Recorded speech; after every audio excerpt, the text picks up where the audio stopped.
So let's get one thing straight. NXT have the highest viewership over to date since the end of the Wednesday Night Wars, or anybody wants to proclaim that as such, over a developmental brand. And it comes to the source of them getting 800,000 viewers. So most they have gotten since middle 2020, and that's impressive to speak of because that's a lot of eyes over on the product on a separate day where they don't need competition. So good for them.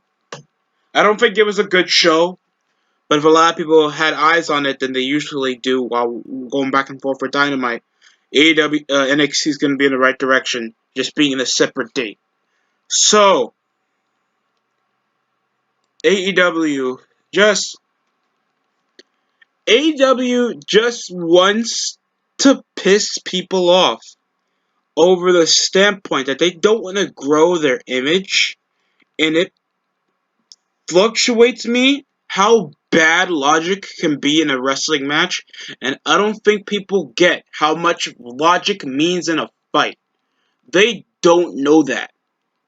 And it is displayed more when you had your earliest promo over the most inconsistent heel turn segment I've seen in pro wrestling in possibly a long time, since Dean Ambrose turned on Seth Rollins and Roman Reigns back in 2018, and see how bad the ratings were for late 2018 and 2019 over you smelly people. Let me just take freaking COVID vaccines for how bad you people are. Like that type of stuff. And this is supposedly, Don Callis is absolutely right, saying that, oh, where's those guys over in Japan getting 200 viewership on, like, 200,000 viewership on an American channel platform that at least some people have in the United States. And, I'm sorry, the Young Bucks suck. If this isn't a description for how overrated and inconsistently choreographed the Young Bucks matches are, feeling like there's no fluidity, organic, or a different atmosphere whenever you see a Young Bucks match, then you're seeing two indie-rific guys with dad bods looking like stepdads, lacking any semblance to sell over matches. I'm about to explain it to you. So they came over the opening vignette before the theme song hit that they were changing their image. Don Callis was finally right, and they were finally seeping to the head of the Young Bucks after always trying to neglect away from McKenney. So now they're heels, and they face off and they open the show. If you're giving over your top tag team, supposedly a top draw over in your show, and you have them open it, then it isn't that important to begin with. And this was fun, and this was highly advertised because this is because Ray Phoenix and Pac won this a title shot in pay-per-view. So you think that something like this, like a pay-per-view title opportunity, would be more, and a new image for the Young Bucks would be more advertised for the later card. They did not do that, so that devalues any semblance of trying to give a new directive for your top tag team in the show, and it devalues pay-per-view gimmick matches if it's not going to make the other guys that earn the title shot feel like they're more exciting to watch. And if you're watching two flippy-dippy, undersized mid-carders feud for tag team gold with no semblance of a definable character, gimmick, or charisma, it just sells you off, and I'm just seeing cruiserweights wrestle. And not a lot of people always want to be advertised as the cruiserweights. They want to be advertised as the heavyweights.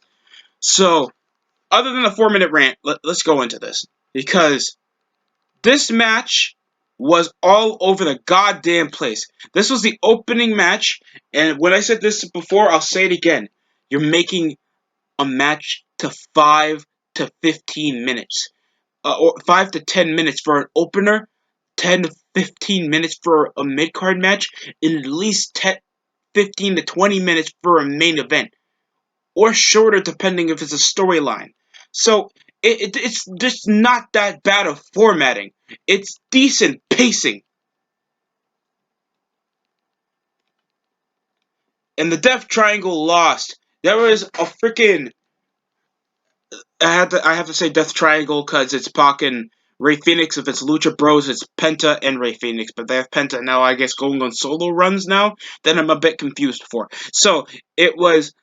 Oh, man. It was super kick. It was super kick, a Hurricane Rana, super kick into a face buster. Pac just felt so inadequate in with any momentum. Ray Phoenix was just topple roping into the ring, and it didn't felt like they weren't doing anything. But you know what really cut my disbelief of this match actually being exciting? It was, of course, they did outside moves because it's the Young Bucks. You got Ray Phoenix and Pac. You don't think of a different clash of styles. You think these guys do the same type of move set, so it's nothing different. That I guess Pac is a bit more of a technician, and Ray Phoenix is a luchador, so of course he's going to go outside. So it doesn't feel like a clash of styles, and they're not a legit tag team. And it had literally Ray Phoenix and Matt Jackson giving different tag team partners a Hurricane Rana, and then it comes into both of them hitting a super kick. There was also a spot where Ray Phoenix, they no-sold it a few seconds further, tossed Ray Phoenix over the outside of the barricade, handing him a super kick. Ray Phoenix no-sells the super kick and rolls over to hand him over a cutter. And then under a second further, it ends with a slingshot recovery over the legs, Canadian Destroyer, and he doesn't even sell it over as a monumental move like flipping your opponent over and spiking him over his head, and doesn't even immediately go for the pinfall. And they had this over the next 10 minutes. I was still waiting for the match to end. When you have a 30-minute match with a collectiveness over a story, and you have them potentially turning heel, and the only time they did anything sneak heelish other than work rate slock, you don't feel like it's a different style. The Young Bucks are not doing this different strategies to win because they only hit a kick to the groin in the final 2 minutes of the match to finally hit Ray Phoenix with the super kick. With the double super kick, after the guy literally no-selled one to just recover over a cutter, and then an enziguri into some combo move at Pac earlier in the match. So it already shows the super kick to be more of just a melee attack than a finish or a devastating move that's supposedly the identity of the Young Bucks. Come on. There was power bombs over on the apron, and it felt like over most of the match they were still going 150 miles per hour. And I'm sorry, I'm just not sold. It feels like I'm watching 2K. Even 2K, they have fatigue setting built in, so they know if you do a big move, you have to rest a bit and do other strategies like trying to submit your opponent, keep them down so you can have them in control. Different stages over in the match that actually doesn't feel like, oh, rest spot, super kick, roll down, I'll do a cutter, Canadian Destroyer, super kick, roll down, I'll give you a cutter, a hurricane around you outside, and give you a plancha outside. They're just doing moves for the sake of doing moves while the jobber tag teams are watching. With the Blade looking like he came out of a pride parade, Butcher looking like he doesn't want to be there. None of these supposed to be diverse in the best tag team in pro wrestling today have different reactions or different takes of how they think the match is going, or even giving taunts to the top tag team that won the match. So yes, the Young Bucks are heel now. I'm sorry, that was a rant that needed to be made because it just shows how much of a cavalcade of lack of psychology, logic, or any semblance of pacing can be in a 30-minute match, especially if you're going to format that as your opener. And I understand they want to be AEW wants to be we'll make our exciting match be the opener to keep the fans on a rise, but you can do that, but make it consumable. Don't make it a 30-minute opener that are going to keep fans going, oh, so why they keep doing the big move, but none of them are capitalizing to try to win? It's going to cut fans off. I talk shit about NXT, but at least I can be like, oh, it was an alright match. I just don't feel like I can get behind these guys because I barely know who they are. Well, I know where the Young Bucks are, and Jesus Christ, I feel like I don't want to see them wrestle again. They hyped over the vignette, over the several months that they had over Red Velvet looking like a jobber. And she's also intaked, I guess, into the Factory and Nightmare Family storyline involving uh, QT Marshall and Cody Rhodes, and she's a bit over this one-sided rivalry because promotionally in backstage segments, there's never been a chance for Red Velvet to actually look like she has the upper hand against Jade Cargill because of the size difference. And let me tell you, Red Velvet sucks. She's like Lana in the ring. It's not pretty. She can't do her enziguris to save her life. Crappy roundhouse kicks. I see bicycle kicks. Jade Cargill takes up a lot of time with spine busters. She seems to improve more in the six-man tag, hitting over body shots, trying to dominate it off kick strikes, and just always overpower her because of the size difference. The match shouldn't have been a commercial break long, to be honest. And it should have been at least 5 minutes, especially off this girl pinning her before in her in-ring debut. And especially always having the upper hand. This should have been a short match, and if you wanted to still get Red Velvet over, you guys could have done a better job trying to compel me to actually feel like she has at least a fighting chance. At least a fighting chance to, put up any semblance of struggle against Jade Cargill, especially if you're trying to build the new chick up. You make the match short and to the point of trying to make this woman feel like a female hybrid freak. Like you do stuff like that. I just felt like the fell off but smart move letting Jade win. The match was just a bit too long. I liked how she tried over that moonsault. Jade Cargill won with a rip-off glam slam. But a decent match. I just felt like it was too long. And then they try to hype over Anthony Ogo against Cole Carter. And now these guys are part of the roster. And they've only been established over a month ago. Like a week ago. Over QT Marshall's jobber faction.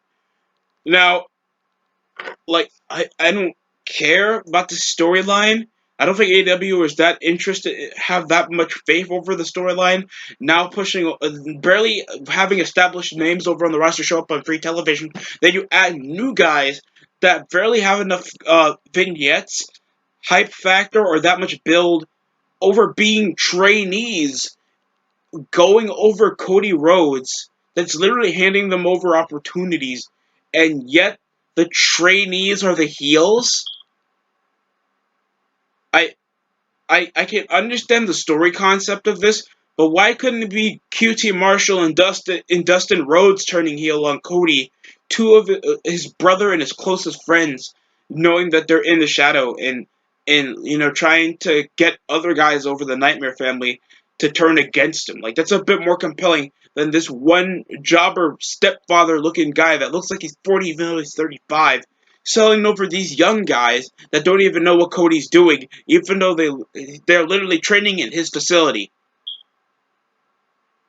getting a chance to be on television. What part of that screams like I'm gonna sell you over as a heel? And Ogo is supposed to be this crappy boxer type character. He comes around and winning it by ref stoppage over a body shot. Oh, because he's that powerful of a boxer. There's also Nick Cormetto and Aaron Solo. Like, what? Like, I already known back on Twitter that they joined officially the Nightmare family, so they're supposed to be these high-profile prospects. Where are their vignettes? Why don't they ever have vignettes for the guys that they do sign? Like, Ethan Page. I forgot Ethan Page. He made a pay-per-view debut, and they were like, all ego. And then they have him tagged with Scorpio Sky just under a month after. Scorpio Sky just lost the TNT title after winning a gimmick match on the pay-per-view that QT Marshall debuted. Like, you want to build over single stars, but you just push them over to tag teams. And it's already with so many tag teams to begin with. We're oversaturated with the Factory, Lucha House Party, the Inner Circle, the Pinnacle. And we don't satirize a plot to evolve around the show. What is it? We can literally do this that can last at least a year or a few months. Do you want to revolve the show around the Elite or the inner circle feuding with the Pinnacle, or a year worth of storytelling involving the Nightmare family that's supposedly supposed to be important, even though they barely get screen time? And I forgot that the world champion, it took over an hour and a half until Kenny Omega even had a promo to himself. Your world champion's supposed to revolve around the show, guys. And I'm not saying that your world champion has to wrestle every week, but if your top guy, your strongest character, supposedly your main character of the show, that's supposed to be the face of the company, holding your important belt, how bad does that have to be sorely advertised if he barely has a promo over himself, like from the beginning to the ending of the show? That means he's not that must watch. It shows that Kitty is not that important. He's not looking like a star. He doesn't talk like a star, especially with weirdo, weirdo sex assaulter, pedo, fake ass, lost, like lost money in a porn directing business. Like Don Callis, he sucks as a manager. God, he sucks. Sorry, I hate Don Callis, man. Like if the world champion has X Pac heat, like how Seth Rollins had like Baron Corbin had X Pac heat back when he was a co-GM with Kurt Angle, that's a problem. Another thing that was highly advertised over many promos was involving the Chris Jericho and Dax Hardwood match, with the special enforcer being Mike Tyson, that had a promo earlier going over that I'm gonna handle this straight down the middle, and I'll make sure that even Chris Jericho is in equal footing with Dax Hardwood. Like if this was any like guy, like when do you think that any other guy, like why Dax Hardwood? What makes him more of an obstacle to people like Wardlow, or hell, I hate Sean Spears, but at least a guy feuded with Cody Rhodes, and if you're feuding with a top main eventer like Cody Rhodes, supposedly that's supposed to make you at least a bigger threat. I understand he wants to get his hands on MJF, so that's possibly going to be built for a special episode of Dynamite or on pay-per-view. So why not those obstacles? Why Dax Hardwood? Or hell, why not make it a tag team match? And that was a bit hard, dumbfounded myself when AEW the next week is advertising one-on-one matches more than tag team matches. Wait, what's going on here? Uh, Whatever. Let's go into the match. But also, Mike Tyson can't act. I mean, respect to him, even trying to stick with it and just speak over on the mic. He's not looking at the goddamn camera. It just scares the shit out of me. Like, oh, don't look at me like that. Leave me looking to the mic, bitch. I love you like your wife never did. Wait, what? Wait, get him away. That's how. That's Mike Tyson's intimidation factor. Just look up most of his face-offs back then. Like the guy is scary. He makes you like a prison bitch, and that's the best part about him. Uh, so Dax Hardwood and Chris Jericho had a match. So you had two fat, middle-aged weirdo mid-carder. Like Chris Jericho is your former world champion, and you look like absolute trash. While Dax Hardwood is literally one half of the tag team champion, but he literally is the same style as Cash Wheeler. And they said that there was nobody involved with Cash Wheeler and Tully Blanchard were still there. And the ref was like, "Get out of here!" They still stayed. So literally, oh wow, the match was a bit boring, to be honest. There were some hits over to the guardrail, a lion salt, counters over the Judas effect, a drop kick. There was a missile drop kick, a average suplex, but Jericho was looking really sluggish over the standpoint, and a slingshot power bomb, that the overacting off a move that's not your finisher, your signature move that's used in a devastating way, and you overreact off that, it really just boggles my mind how much you guys really try to think that gets a pop. Then a brain buster off Dax Hardwood, like, ugh. Then the inner circle started coming into the ring after the Pinnacle were starting to get too handsy in the match. Mike Tyson sucker punched one of them. Sammy Guevara then jumped Cash Wheeler. Everybody was getting involved. Wardlow and Hager were fighting near the entrance. Jericho hits the Judas effect and picked up the win. Inner Circle runs out the Pinnacle. What a way to get your heel faction over off not looking strong. And now Chris Jericho has called Mike Tyson an inaugural member of the Inner Circle. So he's going to be like a one-off temporary guy to build over for the pay-per-view come Blood and Guts. So I don't think pay-per-view is even I don't think Blood and Guts is even a pay-per-view. I don't even know if that could even stand for the public. There was also Alex Marvez with Don Callis with the Young Bucks, Kenny Omega and the Good Brothers. With Don Callis saying, "When you think you know the answers, you really know nothing." Omega said, "The Young Bucks aren't changed." Like they came around just wearing these jobber white jackets, what looks to have bedazzled hair headbands. These guys just dress the same. The only thing is that they don't have jobber tassels on them. They're still wearing tassels around their boots with Jordans on them. Is that it? That's the look? That makes them look more of indie jobbers than they did before. Why are they wearing Jordans? I understand some wrestlers are more comfortable with wearing sneakers, but over the standpoint that you guys don't wear boots, it kind of looks unprofessional. Hell, even more kick pads if that makes it better. So, Kenny looked like a weirdo jobber, just wiggling around like, yeah, the fat chance. Young Bucks coming around saying, oh, that they have changed for the better, all that jobber stuff. It ends with, the promo was forgettable, and it ends with Don Callis, like, stopping the Young Bucks from super kicking the cameraman. Don Callis, you literally see him slap his thigh to super kick the cameraman. You could just kick the cameraman. So it looked mad phony. The promo was bad. The world champion coming around wearing a crappy jacket, oozing over like bad charisma, and he barely had anything to say to hype up over anybody to take the world title away from him. Like, really?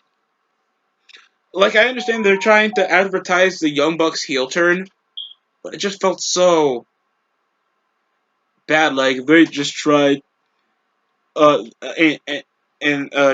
trying to, get everybody what everyone expects. Like they're dealing with, they're swerving the fans. This much infighting and people bitching about Vince Russo's booking. Next, Amber Nova against Chris Statlander. I'm gonna whew, let's just do this. Let's just do this, man. Chris Statlander sucks. Off. Every neckbeard weirdo that thinks if you're called this, that they stick to that gimmick. What makes Chris Statlander an alien? She's a runoff, cut-off BTE joke for the best friends. And it's so inside that that fans are already gonna tune off. She literally has no definable look, and the only reason weirdo neckbeards uh find her that attractive is because her thighs look big because of the gear that she's wearing with the weirdo string on her leg with a knee brace and no alien gimmick. Like, what makes her an alien? The stupid face paint that looks like a crack. It looks stupid. It looks like a piece of Luchasaurus on her face. What the fuck? It looks so bad. And then she comes around poking everybody's goddamn nose. Like, it's like boop, boop. That's stupid. Not attractive, doesn't have a definable gimmick, doesn't live over a gimmick, especially being an alien. What really makes her alien? She'll be like, oh, I'm in a space. That is indie. That is niche as all hell. If any girl wants a figure, a doll, an action figure, it has to be some girl that at least signifies the character that they are portraying. Like, hell, what? She doesn't speak in a different language, doesn't pretend to have an alien language. Hell, why doesn't she pull over more face paint to be more alien-like? Do crazy stuff with your hair. Hell, get on a UFO ship or something. Do some more stuff with her entrance. She is not. She sucks, bro. I'm telling you. Her matches even tells it by poking the goddamn ref's nose and the wrestlers. So she's taken less seriously, as well as she's supposed to be an outsider character, and it's not even fish out of water. No gimmick. I hate it. She dominated the match, rooting to a pinfall victory. and she was doing this while in a knee brace. So I guess she was suffering past injuries before, because I think she spent over a year out of action. After I think I remember her back in Revolution 2020, facing Nyla Rose for the women's title and coming up short. Match was forgettable. I think it was just kicks, some bad finisher she had, and that was it. The best friends come around just celebrating with her, looking like jobbers, and they're in high-profile feuds. I don't know why. Chuck Taylor looks like he reviews video games. Trent looks like he still stays with his mother. Orange Cassidy's the only guy I think I can make a decent jobber to mid-carder, but that's technically it. Like, god damn it, guys. Why are they in feuds with Miro and Proud and Powerful? What's really in Tom Callis' mark ass mind that makes sure that kids want to be the best friends? What even their fan base, like, why would I want to see this guy? Why do I want to be this guy? Next up was our main event. That comes over a feud because they jumped each other and they made fun of Matt Hardy's uh they made fun of Matt Hardy. This is from greed. I'm not liking the reign of Darby Allin. I think it should be short. I don't think like he's a dominant champion. Like, he's already had several title defenses. Like, off a character like him, like, being reckless should be caution. Like, you should not be a champion for that long.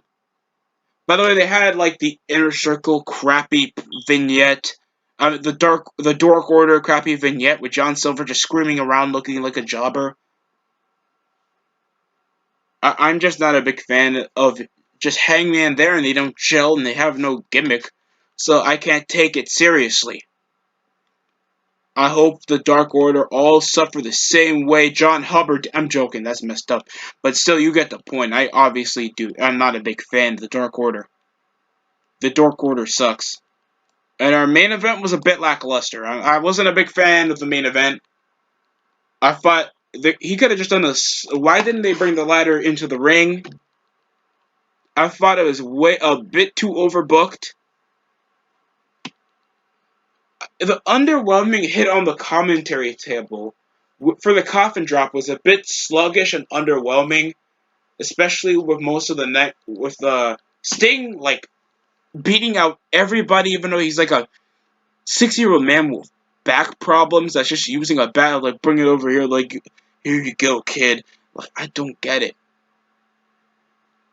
It's like, why don't you want to bring your title to a guy that fans know and has a profiting gimmick? And I don't even like the big money Matt gimmick to begin with. What is this from Ring of Honor? What heads did that get over to Ring of Honor? At least fans heard of the broken gimmick and people know who a TNA is. Like, a Southern high-flying hardcore wrestler,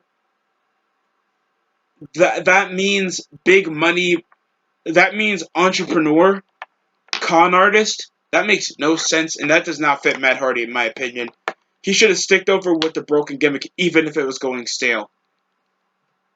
Or just be bland Matt Hardy. I'd rather have that than just big money Matt that just oozes no characterization. Like, I don't care about Matt Hardy in this character. But the show was mediocre as hell. The match was average. I'm not going to get that much in depth with it. And that's technically the show. I know these reviews are a bit longer than necessary, and I just wanted to cover a lot because this is what AEW had, especially with like two 20-minute matches, two squash matches that didn't have to happen. I hope they release Chris Statlander. Barely any advertisements, other than Thunder Rosa, Britt Baker's vignette going over the BS of the stat of the ranking system, how inconsistent it is, and how like she is the more successful person. Uh, she's the more successful person, so why doesn't she get a title shot? Average promo, and then they teased over Team Taz trying to get Christian. And it was like, I hate you, I hate Edge, I hate that you can't do your finisher completely all the time, I hate your stupid haircut. F your yuck mouth teeth. And yeah, I'm joking. That's a Boondocks reference. God, the promo was average, and it looks like they're trying to tease over a feud now with FTW that are probably not going to be taken seriously anymore because they lost to a guy that looks like a crack fiend and a 60-year-old man. So the chance of them even beating a legend like Christian is completely out the question, and it ends with Will Hobbs and Hook getting their ass beaten. And oh look, so he escaped the kill switch again. Amazing. So that's technically the show. AEW, like I feel like AEW just wants to write themselves over to the corners to speak of the most nichest parts possible. Here's the thing for AEW, and I hope they take this to heart. Get rid of BTE. You use your younger talent only on your YouTube shows for up and coming talent, and use your A show for the talent you have on your goddamn uh on your on your official roster page, because no one knows who Ogobogo is, and like come on, like you had Caesar Brunani here having several matches, and he doesn't even have a vignette. You don't even give him like segments to be like, who are these guys? Like what? How are outside fans are gonna get behind this and watch your show consistently, AEW? Because you're obviously trying to be a growing promotion when you have Shaquille O'Neal and Mike Tyson of all people show up over your show. So it's obvious you guys have the financial backing to at least produce something that can that can get fans in. And how you keep them, it's just killing. It's just killing me. Because I can't go over your long, drawn-out tag team matches and lack of star power over your top guys when the guy holding your world title nobody even heard of unless they have to do that much research. Come on. But that's it for me. I understand this is a long review, but it's been a long day. It's a bit rainy, so blame it on the weather. Other than that, thanks for watching.